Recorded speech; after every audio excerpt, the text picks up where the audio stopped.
This is TJ Jones, the host of the State of the Saints podcast, and the State of the Saints podcast is brought to you by Manscaped.com. Over 2 million men worldwide choose Manscaped for all their below-the-waist needs. For those that love the Lawnmower 3.0, well, I got news for you.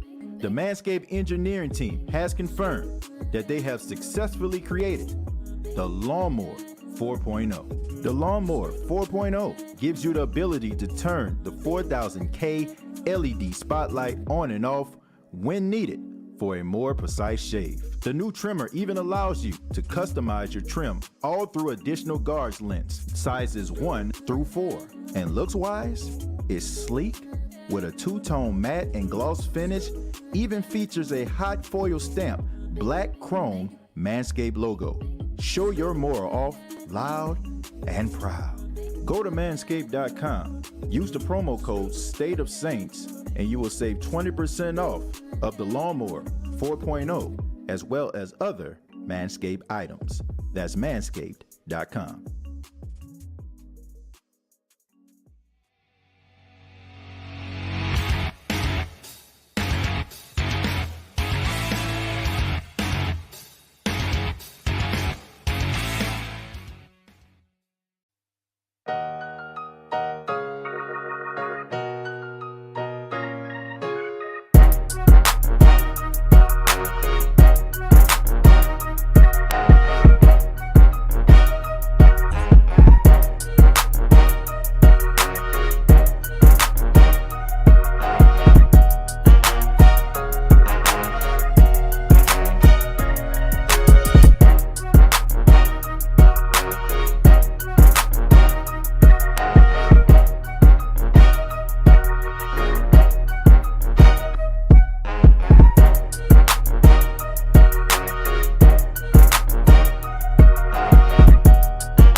Hey, what's going on? Who Dat Nation? Is yours truly, TJ Jones, the host of the State of the Saints podcast. Thank you so much for checking out the State of the Saints podcast, where we talk New Orleans Saints. And yes, State of the Saints podcast is on the Pigskin Podcast Network. Want to give a special shout out to TPPN. Also want to give a special shout out to Manscaped.com, the official sponsor of the State of the Saints podcast. Good morning to you. If you're checking out this live, we're doing it on a Friday morning, and we're not so far removed from doing a show on last night, but had opportunity to be on 103.7 The Game this morning with RP3 and company out in Lafayette. Shouts out to my guy RP3, and I was still a little hyped up and about being on that show, so I thought let's just go ahead and just do a show right now and talk about Kevin White. Kevin White has been talked about here on the State of the Saints podcast in passing. We've done at least 2 episodes since he signed with the New Orleans Saints. And, the first time when I found out that the Saints signed Kevin White, I must say I was not impressed at all. No fault of Kevin White. Kevin White is a guy who has all the upsides. I mean, he's about 6'3", about 220 pounds.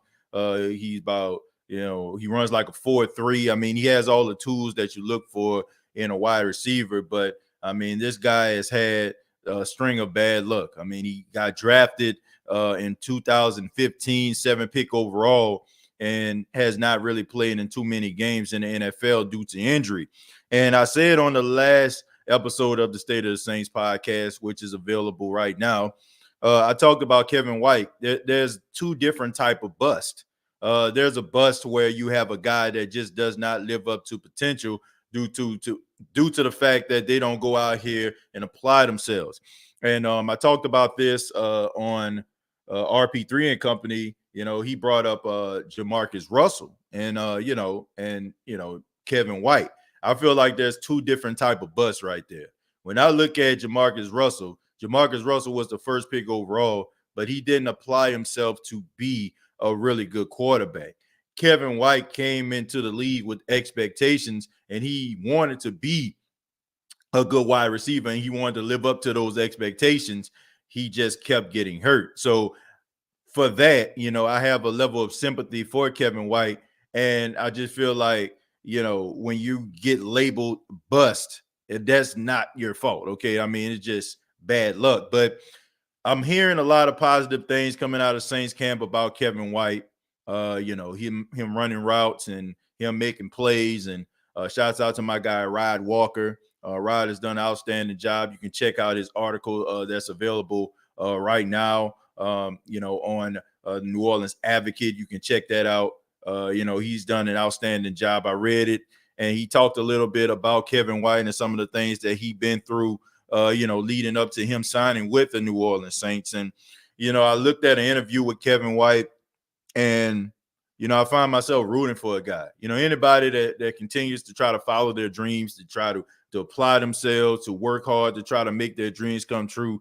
Look, you got a supporter in me, because I know how hard it is to try to achieve a dream that you aspire to do since you're a kid. I mean, I have opportunity to do it every single day, being in broadcasting and also doing podcasts about my hometown team, the New Orleans Saints. So I can understand the passion, but at the same time, I'm very skeptical about this particular, signing. If he's making plays in practice, that's fine, but I need to see him have a clean bill of health for a substantial amount of time before I start to get excited.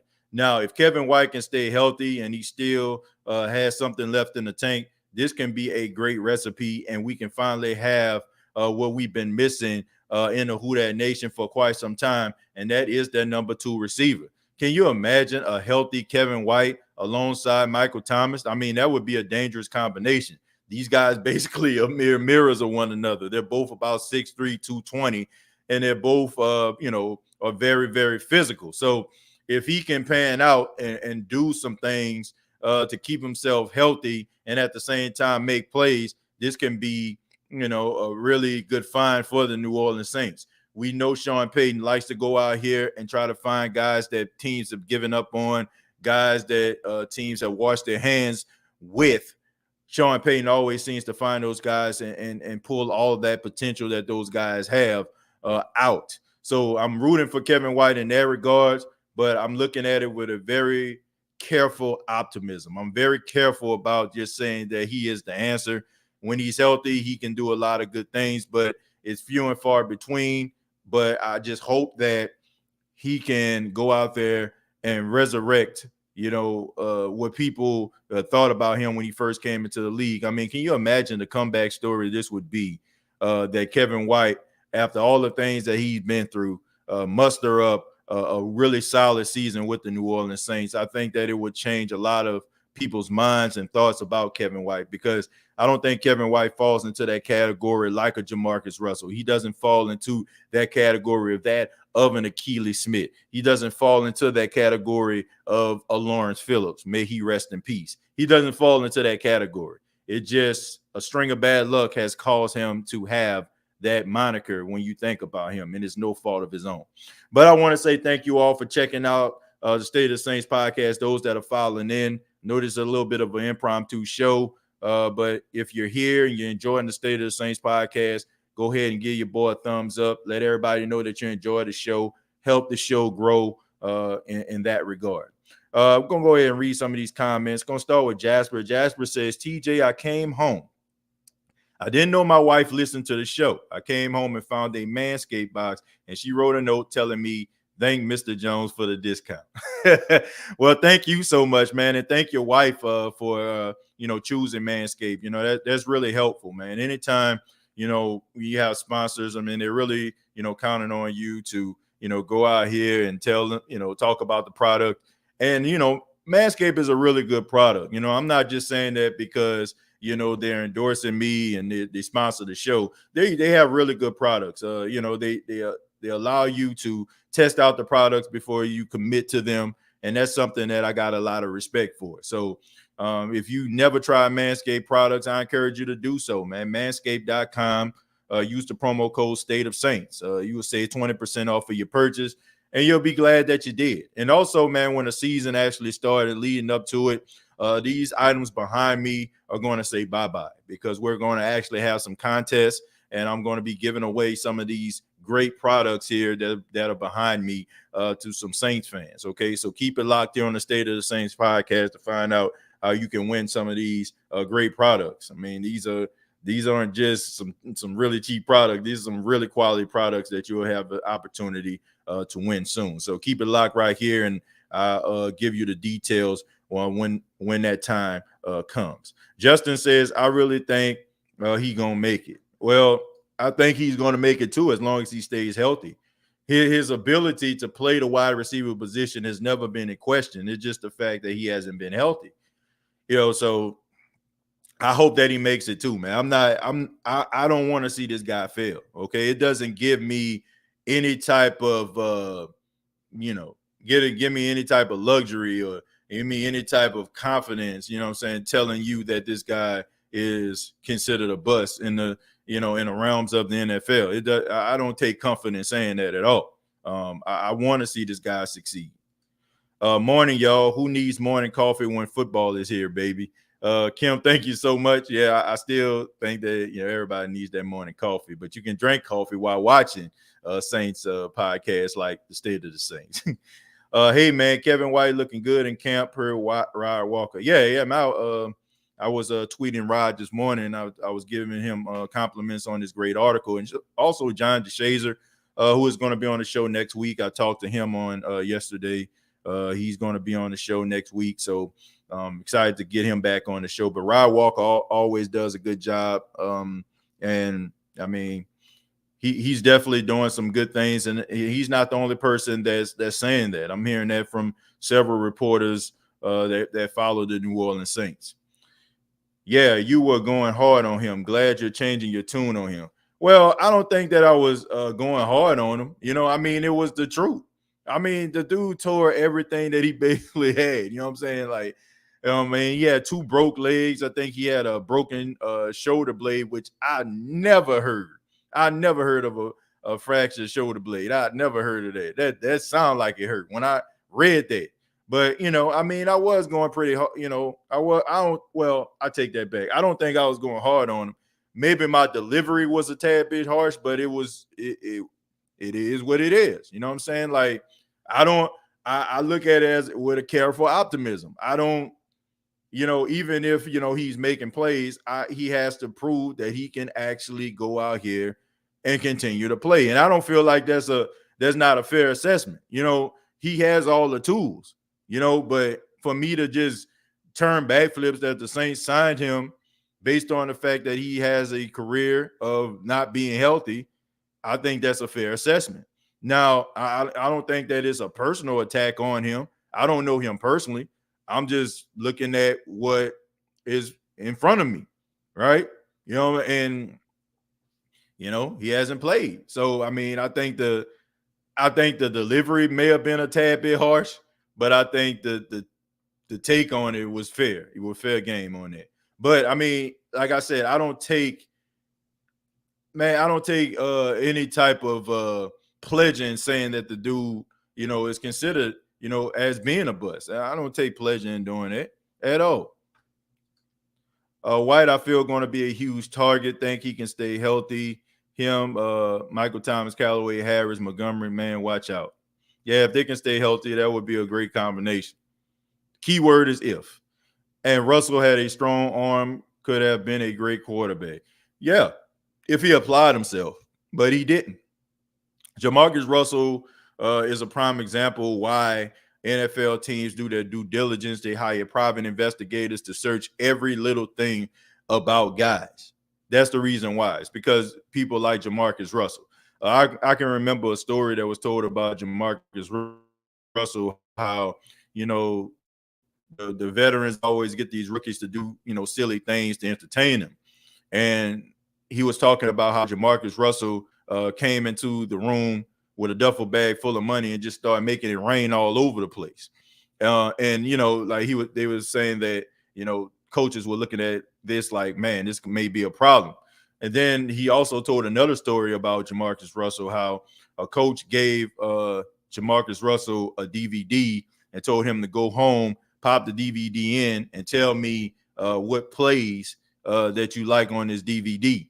So Jamarcus Russell took the DVD home, came back the next day, and the coach asked him about it and said, well, what do you think about some of these plays? And he was like, well, we can run all of them. All of them were fine by me. I ain't got no problem with it. And the coach just kind of looked and shocked. And, another coach asked, like, what was the problem? What's going on here? He said the DVD was blank. They didn't have nothing on it. So this was a guy that was a prime example of he felt like he made it once he signed on the dotted line, and he thought, well, football was just an afterthought. He didn't think about possibly staying there. When you look at guys like Jamarcus Russell, those are guys that are undisputed bust. Okay, there's not a doubt in your mind that they're absolute bust. When you look at a guy like Kevin White, I mentioned on the last episode, people like Sam Bowie, people like Greg Oden, you can kind of give these guys a pass, and you look at them, even though they're considered bust, it's no fault of their own. Like, they wanted to be everything and more. They just couldn't do it because their health and their body failed them. So there's two different type of bust. Man, I don't know about White, but I wish coach could hurry up and name Winston the starter. Hill is taking reps from Winston in camp. I think that there's a fair balance in between reps. I don't think that, and there's also 2 more preseason games to be played. I don't feel like there should be a rush. And even though we don't know what's going on, and we have to be very careful about this, folks, just because we don't know what's going on doesn't mean that the wheels aren't in motion. Just because somebody doesn't come out and just say something doesn't mean that the wheels aren't. The things that aren't happening behind the scenes. Like, we have this tendency now, if it ain't in front of us, then that means that it's not happening. Just because they didn't have this conversation doesn't mean that they aren't adjusting to what can possibly happen. So I just think that we just have to be patient as fans. I'm gonna stroll down a little bit because quite a few things were said. So I'm gonna go ahead and stroll down a little bit and read some more comments. We're gonna start with let's go ahead and start with Mr. Houdat. Mr. Houdat says Saints, Sean Payton going to make diamonds out of these players. Well, he's had a history of doing that, right? He's had a history of turning chicken into chicken salad. So I don't have any doubt that he can't do it again. Nikayla says, hey, y'all, giving a shout out to everybody. Chemo says, hit that like button. I agree with that. Love this show, T Jizzle. Man, shouts out to you, man. Appreciate that. Thank you so much for checking out State of the Saints podcast, and you all make this show exactly what it is. John says, top of the morning, TJ. What's going on, John? Thank you for being here. Saints 01 giving a shout out to Jerry. Ramsey says, TJ, by the way, with White and Michael Thomas, this can be the best story for the New Orleans Saints. Drew Brees to be a successful story, and White. Yeah, look, we seen this before, right? With Drew Brees, guy that people consider damaged goods, wasn't good enough to play the position anymore. What they said, big risk, very little reward, even when it came to Drew Brees. But at the same time, Drew Brees lived up to expectations. So, why not Kevin White, right? With the coach we have, anything is possible. Peyton has to think about him when it comes to a player trying to rekindle their career, TJ.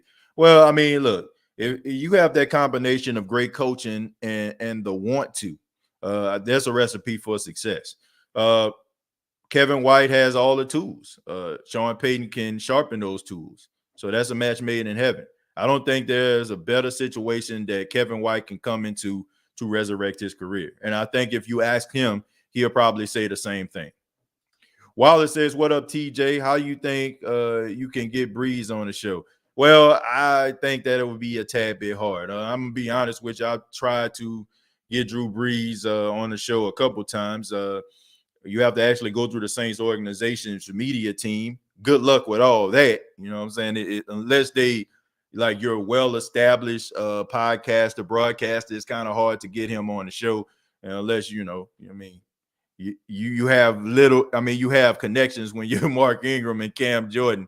I mean, you've been teammates with them like your whole career. So it's kind of hard to get a guy like Drew Brees on the show, especially all the things that he's doing right now. And also just Saints players in general, man. These guys are locked in, trying to make the team and trying to bring out the best of themselves in training camp. There's guys that I've had opportunity to, interview, but I mean, their agents say that they're glad to, to be interviewed, but they're focused on training camp, which is understandable. And Drew Brees is focusing on his career, as a broadcaster right now. So if the opportunity presents itself down the road, I would love to have him on the show. In the meantime, I'm excited about some of the other guests we've had on the State of the Saints podcast and the guests that we're going to continue to have. I don't think that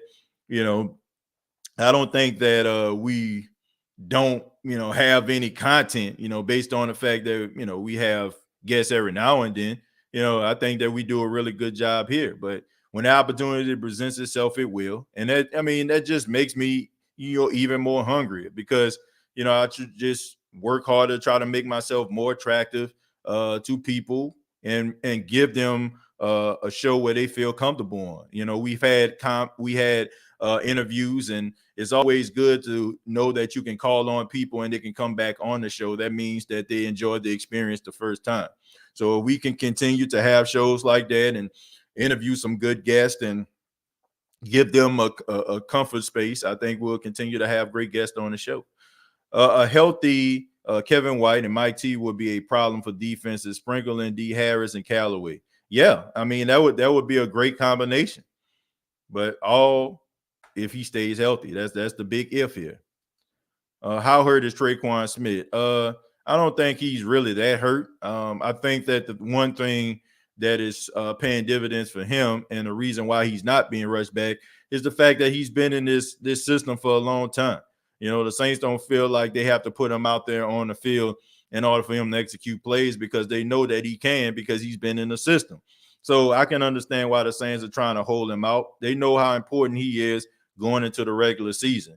And when you know that you have a guy that can run some of the plays that you're running, there's no reason why you need to rush him back. Who that, TJ? I hope he can get it together. We like to see what he can bring when he is healthy. Yeah, me too. I would definitely love to see what he can actually bring to the table. Beacon says, yes, it felt hard. Yes, it felt hard on him, in my opinion. I want to support every player. Who that?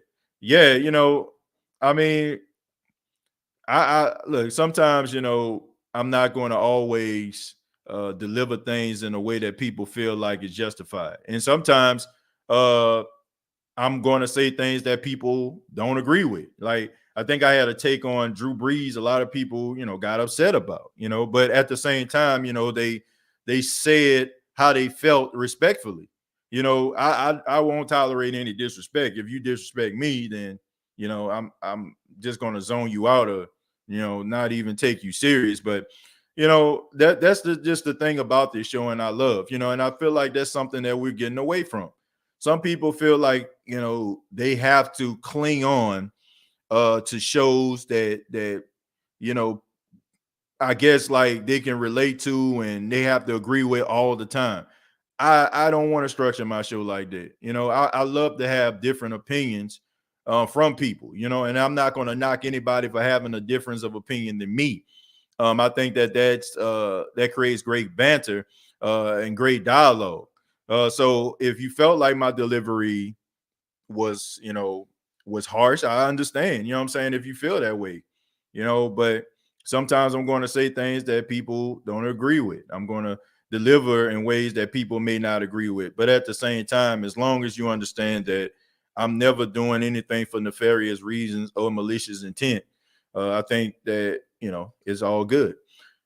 EJ Art, my big brother EJ says, morning, State of the Saints podcast nation. Kevin White has a lot of promise coming out of West Virginia, working for the Bears, and help. What better place to come for a rebirth? Yeah, I agree with that. With the Chicago Bears, I think when he got drafted, I think Trestman was there, and I mean, it just wasn't a good fit. You know what I'm saying? Like, they were more of a defensive oriented team. That's been the Bears' calling card for years. We know that they struggled to try to find a quarterback for many years. And when you have a guy who is a guy with a good skill set, but you don't have anybody throwing the ball, and then you combine the fact that he's had some injuries, and you have a new regime where I think during the time when he actually got drafted, they were changing their front office and head coaches and everything like that. I just think that it just wasn't the right place for him. Bob Wire says, I like what we have at receiver, but with White to come in. Well, I like what we have too. I just think that it just has to be shown on the field, and we just have to see it, consistently. I just think that we just don't know about these guys, which cause us to have these reservations about these wide receivers because we don't recognize those guys. But me personally, I'm willing to give these guys a chance. I'm not going to just say just because I don't know a guy, just because he hasn't proven anything, that they're no good. Morning, TJ and fam. Why it's all about what he shows in these next 2 preseason games. Yeah, I agree. But I feel like as long as he stays healthy, the Saints are going to keep him on the team. That's just the way I feel, because they know when he's healthy, he has a lot of potential. I got a Twitter alert. You were going live. MPL, well, I'm glad that Twitter alerted you, man. I'm glad that they did that. Jeremiah says, what up, TJ, the host of the State of the Saints podcast? How are you, bro? What do you think about our team making a real chemistry key play on the field from Sean Payton? They're looking so much better ever since the last 3 years, and now they're getting hungry, balling out. I hope Kevin White going to ball out on the field. I don't care about the sports media saying about him whatsoever, but he's going to get healthy and stay healthy. I just keep it real. 1,000. Jameis Winston and Taysom Hill are getting heated. Well, look, I don't care about what the media says about them either. I just think that if you're not a team that generates a certain level of nostalgia, the media tries to tear you down. I just never understood why the media just has these picks and chooses, and they force you to have to hear about these teams. And I get it, right? The fan base wants to hear about these guys. I get it. I completely 100% understand that. But I want to hear about other teams as well. I want to hear about teams improving and trying to make themselves better. And I just don't care for that. I just think the media has this agenda, and they look at it like, well, we put it out here. This was what people want to hear. No, not exactly. People want to hear what you put out there. So if you constantly put out content that is positive, that's talking about some of these other teams and what they need to do to improve, people want to hear that. That's the reason why the NFL Network people watch that, because they get a little bit of sprinkle of every single team.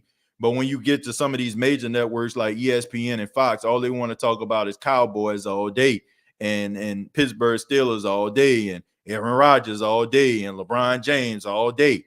Like, that's fine. And I understand that those guys are big superstars, but I would love to hear about some other teams that you don't really hear about, to see the improvements that they're trying to make in order to make themselves contenders. So I never fall into that particular trap. As far as Kevin White is concerned, yes, if he stays healthy, I think that he has that potential to ball out. He was immature and got paid early. I don't know exactly if we're talking about Jamarcus Russell or someone else. I'm not sure. I'm gonna scroll back up because I think I seen a comment that I wanted to acknowledge, man. Yeah, this is a good one right here. Blessing state of the Saints. What about Josh Rosen? Rich guy, bad attitude. That's an interesting point right there. I'm gonna be honest with you, and I might make a lot of people mad when I say this, but the way if Josh Rosen was a black quarterback, I think that we'll be up in arms about the way he was treated in the league. I'm gonna be dead serious, man. Like, I'm gonna be all the way 100 with you.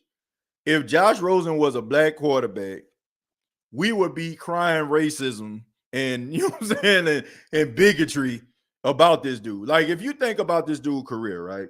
So I want to say he was drafted 11 overall to the Arizona Cardinals, right? He goes to the Arizona Cardinals organization, but before he does, him dropping in the draft, he decides to say, I feel like the other teams made a mistake. So that was a red flag right there, right? How dare you question how dare you question the process of the National Football League? He plays 1 year. He wasn't the starter, right? And that comes with it sometimes. Sometimes when guys get drafted, they sit behind a veteran and that veteran plays, and then all of a sudden, they'll bring that little rookie in the middle of the season.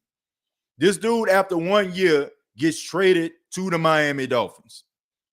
And then all of a sudden, like, he's bouncing around the league like he can't play. I watched Josh Rosen at UCLA. The dude can play. You will not be drafted 11 overall if you can't play, right? There have been some quarterbacks that have had solid careers, probably better careers than Josh Rosen did in college, and they still were like third and fourth round picks. All I'm saying is this. Josh Rosen, with his skill set, where he came from, how he performed, where he was drafted, if he was black, we would be more upset than we actually are. It's just the fact that, from what JT just said about Josh Rosen, that he come from privilege, right?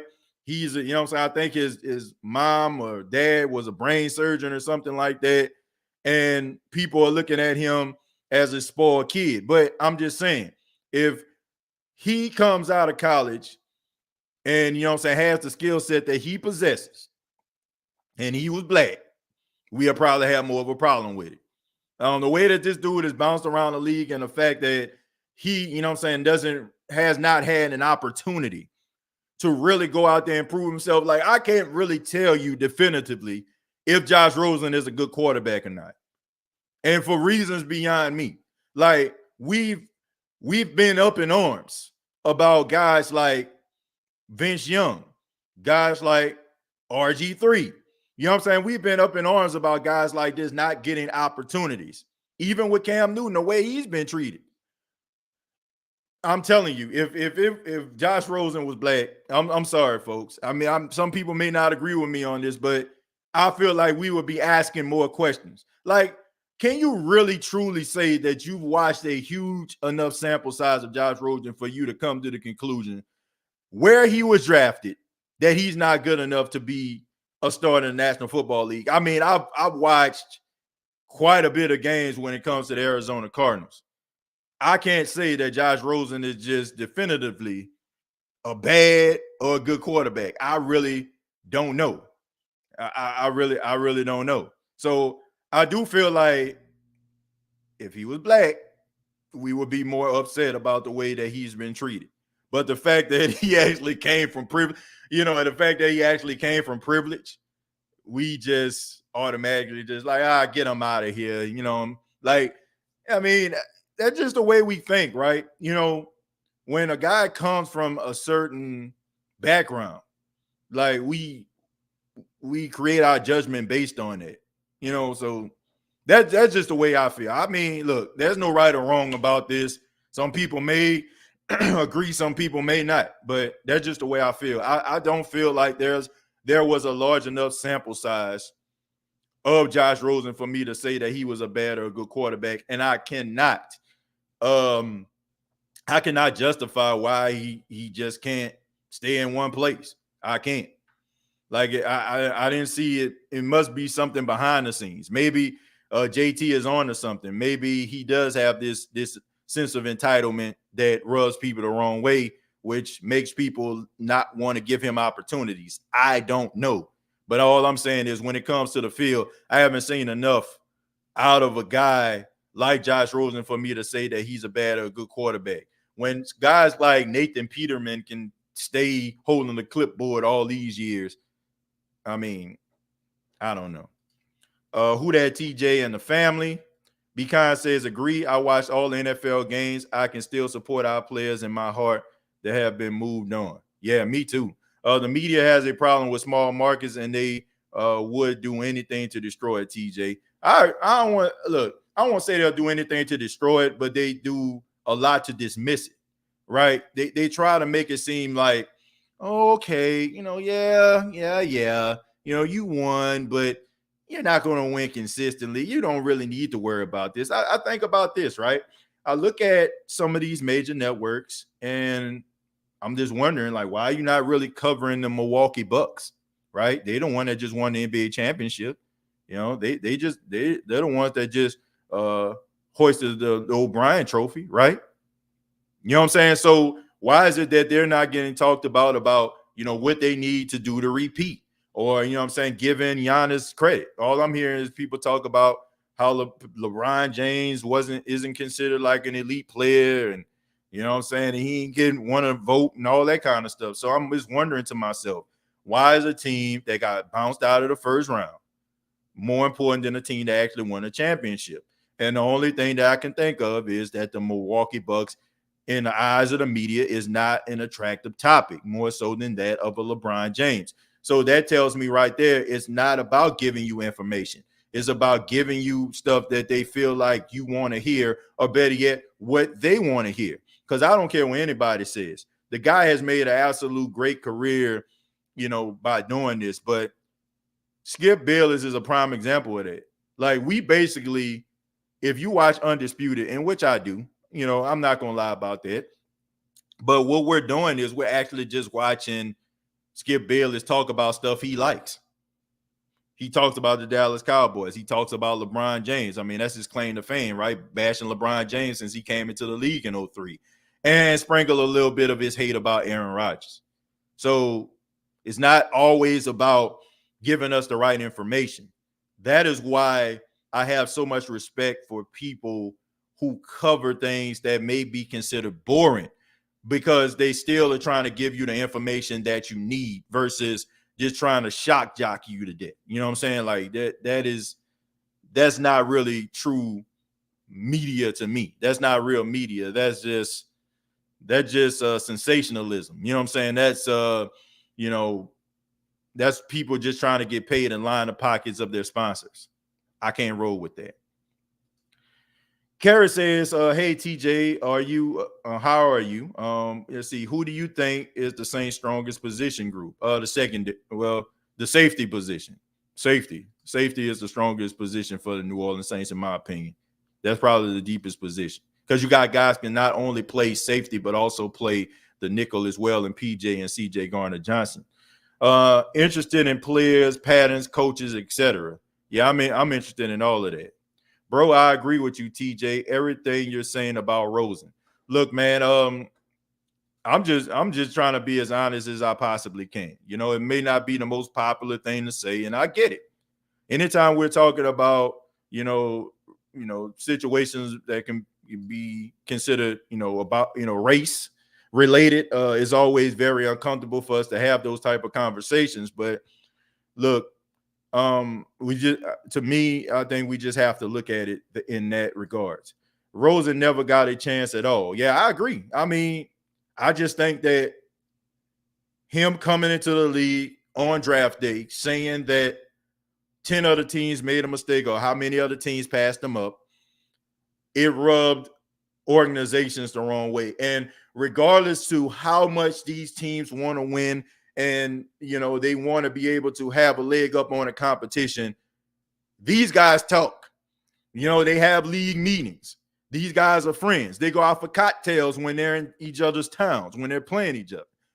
All this, back and forth and stuff like that they feed to the media is just for us to go out here and wave the flag of animosity. Okay, if you think that if you don't think that Robert Kraft actually talks to the Jets owner, or he doesn't talk to the Dolphins owner, if you don't think that Gail Benson doesn't talk to Arthur Blank, like, you're insane. You know what I'm saying? Like, if you don't think that they don't have some type of relationship. And I'm saying that to say this: there's this code within the good old boys network, okay, or good old gals, the good old women network, for those women owners, that they keep. So if they're looking at Josh Rosen say these things, they're looking at it, okay, I got to protect the shield at this particular time, right? We can't have this defiant football player that's saying that the process that we follow in order for us to select our players, we can't have him going out here bashing it. So maybe he is being punished because of those comments still to this day. I mean, we have to look at that and take that into account. I'll give you a prime example. Let's look at a guy that was a really good, solid receiver. Let's look at Austin Collie, right? Some of you probably know who Austin Collie is. Austin Collie played alongside Peyton Manning for the Indianapolis Colts, was a really good slot receiver, like really, really good. Like I really liked Austin Collie. But Austin Collie, on 2 separate occasions, got knocked out cold on national TV, okay? Him playing along with Peyton Manning, I mean, it comes with nationally televised games. And on 2 occasions, he got knocked out. And after Austin Collie was knocked out cold on national TV, it was hard for him to find another job. Yeah, he signed with the 49ers for a little bit, had a cup of coffee with them, but he was never, ever picked up by another team. Now, does this mean that Austin Collie forgot how to play football? Did he forget how to play the slot position well? Absolutely not. But you don't think that those owners probably had a conversation, probably wondered to themselves and said, well, this is a bad look. We already have people coming out talking about CTE, right? You know what I'm saying? Chronic traumatic encephalopathy, right? Which is CTE. We already got all this talk going on with this. We don't need this to be looked at, right? We don't need Austin Collie in the league because every time Austin Collie hits the field, in the back of everybody's mind, they're going to remember that nationally televised game of him being knocked out on national TV. I'm saying that to say this, Who Dat Nation, they will protect the shield at any cost. So when you have a defiant player going out here questioning the process, they are going to make that player pay. Okay, that is all there is to it. And I feel that Josh Rosen is being a recipient of this type of backlash based on those comments that took place a couple of years back when he first got into the league. I don't feel like him bouncing around the league has anything to do with him being a solid quarterback, because I feel like in the right system, Josh Rosen can excel. I just feel like the comments on draft day is causing teams to have him looked at as if he's a big disappointment. And in my opinion, if you look around the guys that were drafted with him, Baker Mayfield, Josh Allen, I think he can be up there and be just as solid as any one of those guys. Okay, Sam Darnold. Okay, I think Sam Darnold, Baker Mayfield, Josh Allen, and him were all drafted in the same draft. And I think that he can be just as solid as any one of those guys. None of those guys came out here taking the world by storm.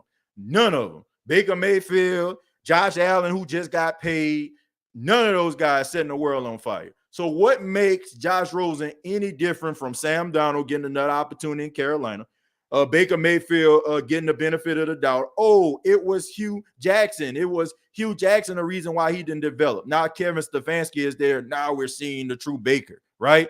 And now with Josh Allen, who had the big arm, now all of a sudden that's paying dividends for him in Buffalo. What makes him any different than any one of those guys? All of those guys were late bloomers. And if you had a timetable on what you expect out of these guys, none of those guys met the expectations. I mean, so what makes Josh Rosen any different from any one of those guys? I'm just saying. Notice this is the State of the Saints podcast. I understand that, but at the same time, I can't let an injustice happen and not speak on it. And I can't just sit here and not question the league after I watch all of these guys have some growing pains and figure it out. In the case of Josh Allen and Baker Mayfield, Sam Darnold still trying to figure it out, which I don't even feel like he's going to figure it out, but that's just me. What makes Josh Rosen any different from those guys? Roger says, thank you first off for the $10. Says, sup TJ, just for the record, I watched your last show this morning, and I don't know who was that Roger Williams who mentioned Kamara cereal last night. Well, I don't know, man. I don't know. Maybe that was Gucci Mane. I don't know. Nah, I'm just playing, man. I'm not sure, man, but thank you so much, man. I appreciate you for the $10. I'm not sure, man. Sometimes we have people that disguise themselves as other people, so I'm not sure. But thank you, man. Appreciate the comment and the $10. Neil says, Skip is an entertainer, not a journalist. Well, yeah, I think that he's a journalist turned entertainer. Okay. Same thing with Stephen A. Smith. I think that these guys are very cunning, witty, smart, and they can rub people the wrong way, and that is great television in the eyes of a lot of people. A lot of people like to see controversy. There's a book by a guy named Eric Bischoff. For those that don't follow wrestling, it was called "Controversy Creates Cash," and they are creating a lot of money for these networks because people love controversy. Pat McAfee is the only ESPN guy I watch. Pat McAfee on ESPN? I thought he was on Barstool. I mean, I think he may have had some cameos on ESPN. I don't know if he's committed solely to ESPN. I want to say he has a contract with Barstool, which he probably going to end up making a lot of money with. Pat McAfee is just gold, man. Like, I watch him on SmackDown on Friday nights. I mean, this dude is like a shot in the arm to the business of WWE. I mean, their commentary team has been so vanilla. You know what I'm saying? You would think it's ice cream. But Pat McAfee comes in and he's even like put life into Michael Cole, who's been a commentator with WWE for the last 20 years. Cap says, I get so tired of hearing about the Lakers, Knicks, Cowboys, and Tom Brady. Yeah, man. I mean, look, if you are from that region or you're from those places where those teams reign supreme, I'm pretty sure you're in heaven. But when it comes down to it, I want to hear about other teams too. I'm from Louisiana. I grew up a Saints fan. And even though I'm not in Louisiana anymore, I live in Myrtle Beach.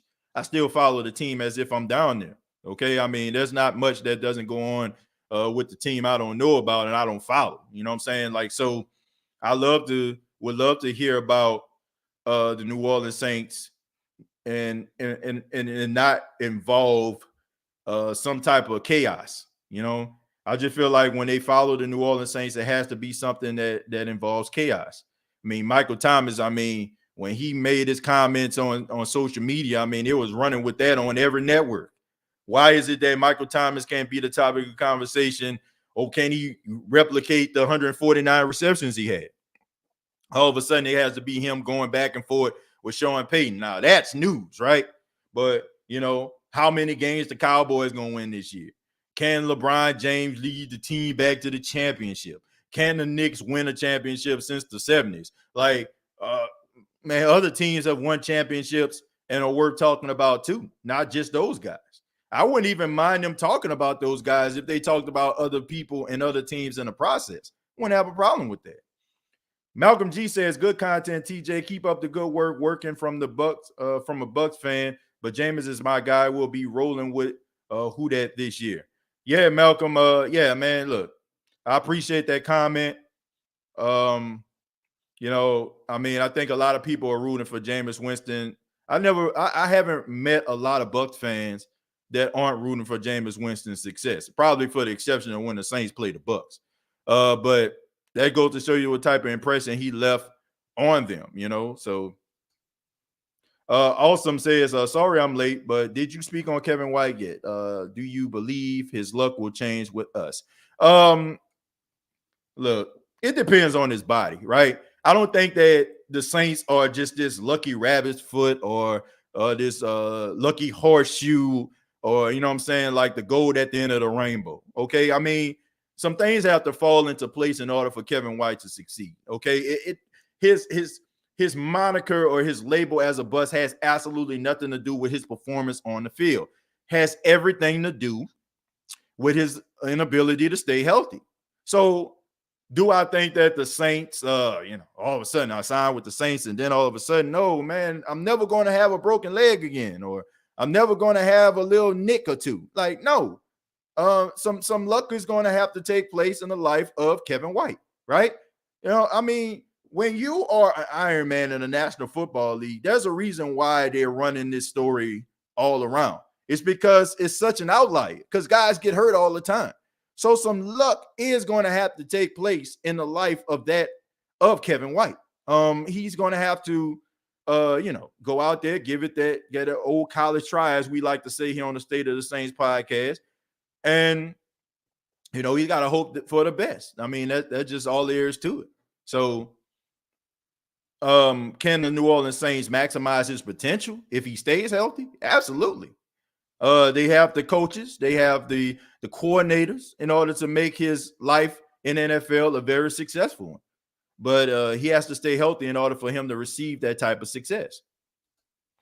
Morning, TJ. What do you think about our weaknesses? What do you think they are right now? I'm paraphrasing. Okay. What do I think our weaknesses are right now? I mentioned this on the last episode, so forgive me, folks, for those that probably heard this before, but ball security is the weakness right now, because that's the last thing I've seen. 6 turnovers is unacceptable. Holding on to the football is the weakness of the team right now, because that's what I saw. The biggest weakness you have to say right now would have to be the cornerback position, because it's not solidified yet. We know that Demario Davis and Quan Alexander can do a formidable job. And if Zach Bourne has shown us anything in his last game, it shows that the light has come on for him. And so has it come on for Caden Ellis. So that's no longer an issue with us. The cornerback position would be that, okay, until we actually see it consistently be successfully executed. Okay, then that would be the biggest weakness for the New Orleans Saints. Beacon says, pre-TJ, who that talking says, I feel like the linebacker position is pretty good for us too, though, TJ. Yeah. I think that was one of those positions, who that talking, that we started off very concerned about, but now over the last couple weeks and that Baltimore game, it put our mind at ease. So we no longer have that skepticism about the linebacker position. Cap also says, I heard the Pels didn't get any mainstream coverage this year. What's that all about? Can't be about the tampering. I don't think they got any main coverage. Well, I take that back. Yes, they did. A lot of their coverage was around Zion, and it's going to continue to be around Zion. And as long as Zion Williamson is in a Pelicans uniform, they're going to get some level of attention, because they're trying to groom him to be the future of the league, him alongside Ja Morant. So as long as Zion is here, they're going to get attention. So they got attention, but they would get more attention if they actually become an actual contender. So if they actually are in the running to make the playoffs, then you'll probably hear more news about the Pelicans because of Zion and because they're actually making the playoffs. Paige Jones says, who that? Good morning. That's actually my real sister right there, man. So I'm shocked right here. My sister rarely ever comes on the State of the Saints podcast. So good morning to my sister, man. Shouts out to you. I love you. Thank you for being here. They have a systematic hierarchy. I definitely agree with that. Okay. There's this solid system that goes on. Okay. That definitely goes on in the realms of big bank. You know what I'm saying? Like, they definitely have this system that we don't even know about, that we can't even fathom, in my opinion. This is my opinion.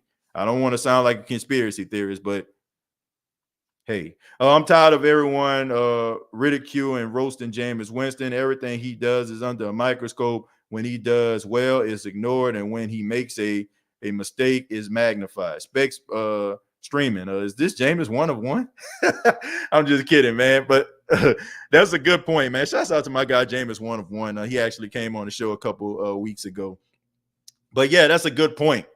Definitely don't want to give this guy credit when he does well. Definitely definitely amplifies what he does. He makes a mistake. If Jameis throws an interception, it's never, you know what I'm saying, like, oh, it was somebody else's fault. They're going to show that interception and blame him, because now he is the guy who is known for throwing the interception. You know what I'm saying? Like, that's just what he is. And That's the reason why when he first came to the Saints, that's the first thing some Saints fans came on. Man, you throwing interceptions, Mr. 30 for 30, Mr. 30 for 30, Mr. 30 for 30. And I said that too. You know what I'm saying? Like, I'm not going to say it with just national media. I mean, I've said that myself. I'm not going to even lie. I mean, tell the truth, shame the devil. But I do feel like if, people have a right to change the narrative about themselves, they have a right. If a person goes out there and put in that work and they go out there and they perform and they do the little things in order for them to try to correct the mistakes that they made, I feel like as the general public, we need to give those people an opportunity to resurrect themselves. And I feel like the media in this regard is not giving Jameis Winston the respect to change the narrative. You can sit up here and talk about how Sam Darnold, finally, he leaves the Jets organization and he comes to the Carolina Panthers. He finally can live up to his potential. That's what they'll tell you. But they won't say that Jameis Winston came from a train wreck of an organization who really didn't try to go out here and move heaven and earth like they did when Tom Brady signed on the dotted line. You can't say that about him, though, right? You can't say that he can't resurrect his career because, he's a hopeless cause. Like, it's hopeless for him. But Sam Darnold, though, he leaves the Jets, and finally he can come to an organization that he can really live up to his true potential. Although when you look at his stats, you look at his QBR, you look at his completion percentage, horrible, right? But we give him the benefit of the doubt. But we don't give it to Jameis Winston because Jameis Winston is a lost cause. I don't understand that. And, I don't understand why, people, they have their picks and chooses. They pick the guy who they want to have as their resurrection story. And they have that guy who they just look at like, hope is lost. They're hopeless. They're pathetic. It's never going to change. And they just keep that narrative running. I don't know how they pick that. I don't know if they have pictures and they put them on a dartboard and they shoot darts at the picture and say, okay, this is the guy that we're going to say is, in the right system, he's going to change his career. But this guy right here, this is the guy that we say all hope is lost and he's never going to be anything no matter who he goes to. That's Jameis Winston. DH Gate Shoe says, first off, thank you for the 199. Says, you mean how the 32 owners colluded against Cap? Yeah. I mean, I think that's a fair assessment. Sorry. I don't think a guy just forgets how to play football. And for all those people say that he's not good enough to play in the National Football League, that is not true. Okay. You can make an argument to say he's not good enough to be a starter. But to say that this guy isn't good enough to play in the National Football League, that's laughable. And even you have to say that's laughable because are you telling me that Colin Kaepernick is not better than Nathan Peterman? Are you saying that he's not better than the McCown brothers? No disrespect to Luke. I know he played for the Saints for quite some time. But are you saying that he's not good enough? He's not better than that of a Chase Daniel who constantly gets opportunities? I mean, come on, man. Even if this guy's holding a clipboard for the rest of his career, he deserves to be in the National Football League. Are you saying that he's not better than Geno Smith? Because I don't want to make this about a black and a white thing, okay? Are you saying that he's not better, or gave you better production or some better years that of an RG3? Come on, man. Or Brad Huntley?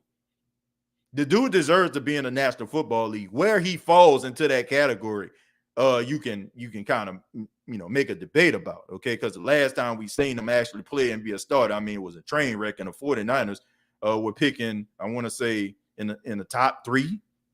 So I mean, you can make a case for that, but to say that the guy don't, deserve to be in the National Football League, I would have to say that's a lie.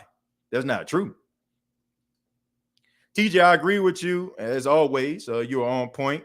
Keep being bringing the real. Well, Derek, thank you, man. I appreciate that, and I mean, it's always good, when we can, agree on some things, but it's also good and healthy, if you have a different take than I do.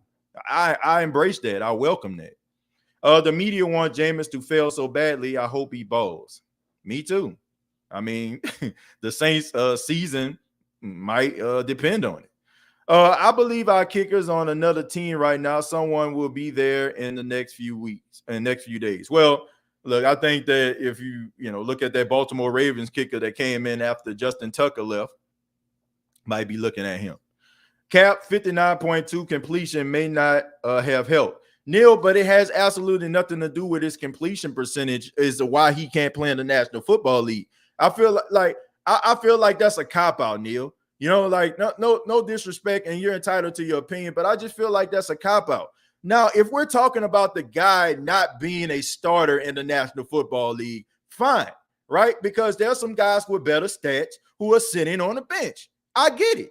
But to say that the guy does not deserve to be in the National Football League, I just feel like that's not true. Because there are guys that are putting up way worse stats than he did. And they still got opportunities to at least hold a clipboard, to at least be in the film room, even if they're not dressing on game day. Now, if he comes out here and he gets opportunity and he competes and he loses the starting competition, then okay. But to say that the guy does not deserve to be in the National Football League, I cannot buy that. I can't do it, because there are so many other guys out here that are not as good as playing a quarterback position than that of a Colin Kaepernick. I'm just being serious. If you want to say that he can't be a starter, he shouldn't be a starter in the league, that's up for debate. Because the last time we seen him didn't look real good. I'm with you on that.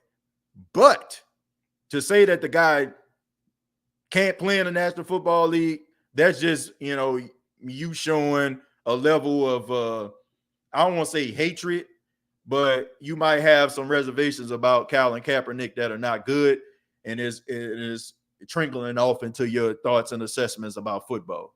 Because nobody can sit up here and just say that a guy that leads a team to the Super Bowl, regardless of how it happened, no matter if you want to talk about Jim Harbaugh or the defense, no matter how it happens, if you lead a team to the Super Bowl, to me, you have established yourself to be at least a backup if you're a quarterback. I mean, look at Nick Foles. Look at Jeff Hostetler. You know what I'm saying? Like, come on, man. These are guys who weren't household names.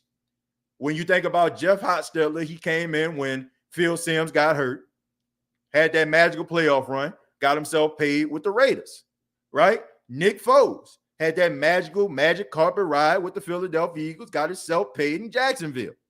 So to say that a guy that leads a team to the Super Bowl shouldn't be nowhere near the National Football League, that sounds insane. To say that he doesn't deserve to be a starter, we can debate that. That is debatable, okay? You can debate that. But to say the guy doesn't deserve to be in the league, come on, man. Be honest. Based on those backup quarterbacks you've seen. How is Mason Rudolph still in the league now that a quarterback who shouldn't be in the league? Mason Rudolph deserves to be in the league. I mean, he's not the worst quarterback I've seen. Being a starter? No, absolutely not. No. Consistently as a starter? No, absolutely not, Bobby. To say that he can hold somebody's clipboard, yeah, he can. What up, TJ, the host? My question is, where is Kevin White from, and can you share some information on him with me? Well, Reggie, if you just tuned in, Kevin White came from West Virginia. 6'3", 220 pounds. He was a top 10 pick back in 2015 to the Chicago Bears. He had a really good combine, and he was really one of those wide receivers that people were so excited about. Unfortunately, he had a little bit of some bad luck throughout his career. 2 broken legs, a fractured shoulder blade, and also, man, teams just felt like, he was damaged goods. So he's a guy with a lot of promise, still going to be a guy with a lot of promise as long as he keeps himself healthy and he still can run. So he's a guy, if he stays healthy, is a guy that needs to be looked at and could be taken very, very seriously by defenses. Fitz never done crap and still starting. Look, Ryan Fitzpatrick is like, honestly, at this particular point, Jay, that's it. You know what I'm saying? That's a fair assessment. But when you think about backup quarterbacks, who's the first person you think about? You think about Ryan Fitzpatrick. I'm sorry. Like, there's a couple guys like it. Now, follow me. Some of you, I'm 35, right? So some of you, I'm probably going to lose. When I think about backup quarterbacks, I start thinking about guys like Alvis Gervais. I start thinking about guys like Bubby Brister. But when I start really thinking about guys that are the quintessential backup quarterback, Ryan Fitzpatrick is the guy that I think about. I mean, he's a guy that can come in. It's not like he can't play. You know what I'm saying? Like, it's not like he can't come in emergency situations and bring a team back. Hell, if you just joined in the State of the Saints podcast, your first time checking out this episode, Ryan Fitzpatrick is the reason why the State of the Saints podcast exists. Because in a Tampa Bay uniform in week 1 in 2018, he lit up the New Orleans Saints in the Superdome. And he threw for almost 400 yards if he didn't, and about 4 touchdowns. So to say that Ryan Fitzpatrick is crap, I can't agree with that. And I just can't, because Ryan Fitzpatrick is the reason why this show exists. So you'll never hear me say nothing too bad about Ryan Fitzpatrick. But when you think about backup quarterbacks, he is the poster boy for backups. So I can't say that he doesn't belong in the league. You know, when we talk about, like, I want people to follow me on this. When we think about people, when we say they belong in the league, we automatically think about starters. Think about this. When we give our take, he don't belong in the league, we say we believe that means him seeing the field, like, on a consistent basis. That's what we consider to be don't deserve to be in the league. Now, how do you, in what capacity do you belong in the league is the question. Ryan Fitzpatrick belongs in the league. Now, as a starter consistently, up for debate. Colin Kaepernick as a consistent starter, last time we saw him, up to debate. But to say that those guys don't belong in the league, I feel like that's not a good take. It's not. It's not. But that's how we evaluate guys, right? He don't belong in the league. He doesn't belong on your TV is the way that you look at it. Like, I don't need to be seeing this guy consistently. To say that the guy doesn't belong in the league is a stretch. To say that the guy doesn't deserve to be a starter, now you're having a debate. Fitz is the GOAT of the backups. Absolutely. I have to agree with that. And that particular take has absolutely nothing to do with Ryan Fitzpatrick being the fire starter of the State of the Saints podcast. Okay, I mean, it has absolutely nothing to do with him being a kerosene. TJ, any idea what injury Traquan is battling? Man, you know how it goes, Bobby. I'll finish reading your comment, though. He was at practice, then left on yesterday, lingering ankle issue. Maybe Saints medical staff brought him back too soon, or last season. Could be. But we all know that the Saints do not disclose injuries. Okay, so I don't know. I mean, this dude can have an ingrown toenail for all we know. I used to spray Bubby Brister's yard. Nice guy. I think of Chase Daniel as a backup. Yeah, I mean, Chase Daniel, even Jake Delhomme. Even though he led Carolina to the Super Bowl, right? I mean, had a really good season. But when I think about backups, I think about Jake Delhomme. Like, Jake Delhomme for a long time was that solid backup quarterback. And sometimes Jake Delhomme was better than some of the quarterbacks we actually had on the roster in New Orleans. And him going to Carolina, he actually proved that. So I think about guys like that. Since we talking about backup quarterbacks, let's go ahead and think about some of those backup quarterbacks. Quality, those backup quarterbacks. Like when you think about backup quarterbacks, I'm trying to think. Like I said, Elvis Grbac, Bubby Brister, Jason Garrett, man, I mean, just so many just different guys. Jeff Hostetler is who I mentioned. I mean, Steve Young, you know what I'm saying? The greatest backup quarterback of all time, right? So there are some guys, but when we think about like legendary backup quarterbacks, Ryan Fitzpatrick is that guy. Matt Schaub. Nah, I wouldn't put him in that category, but he does come up when you think about backup quarterbacks. Chase got some much free money. He never played. Yeah. Probably going to end up being a head coach one day too. The backup quarterbacks, those guys always end up being really good head coaches. Maybe because they get all these different mental reps, seeing the field, because they never see the field. Matt Hasselbeck. I would say Tim Hasselbeck, his brother. I would put him in that category. Aaron Rodgers to Brad Favre. But let's put some context on this.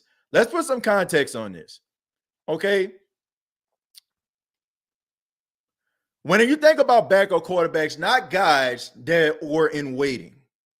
Okay. I feel like even with Steve, the reason why I put Steve Young in that category is because Steve Young started his career in Tampa and he was signed by Bill Walsh to the San Francisco 49ers.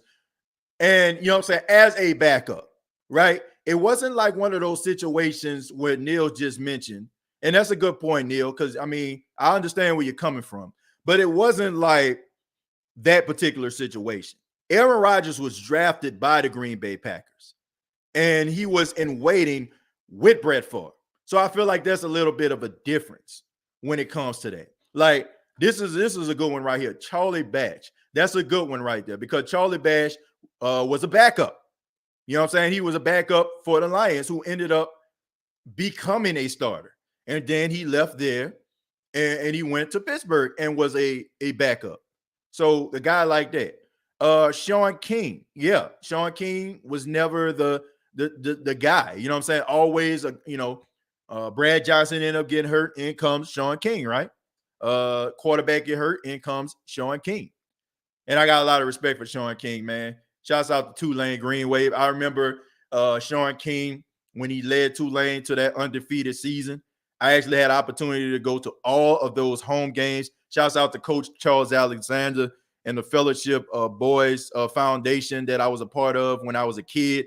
We used to get an opportunity to go to all of the Tulane games inside of the Superdome. So I actually watched that magical season that Sean King put together. In my opinion, Sean King should have got more votes for the Heisman Trophy, but y'all knew how that went.